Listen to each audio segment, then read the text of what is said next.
Welcome to Luca and Miguel. Enjoy the video. You start by getting both devices ready. Make sure your iPhone is unlocked and the camera app is open, then wake your Apple Watch and open camera remote. Once done, the watch searches for the iPhone. This is why both Wi-Fi or Bluetooth must be active and nearby. You control framing from the phone, so position the iPhone first and confirm the view on the watch.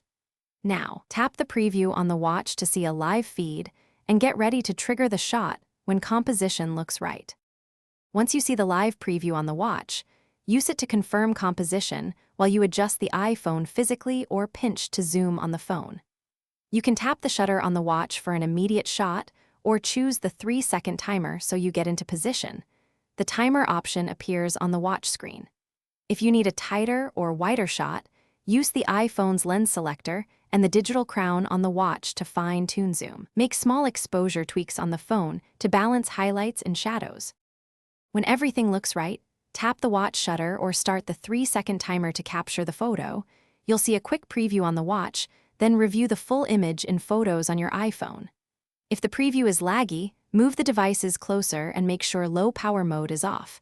This often limits background services. If the watch can't connect, quit and reopen camera on the iPhone, toggle Bluetooth or Wi-Fi, and finally reboot the watch or phone if nothing else fixes the link. Thanks for watching and please subscribe. It's the best investment you'll ever make.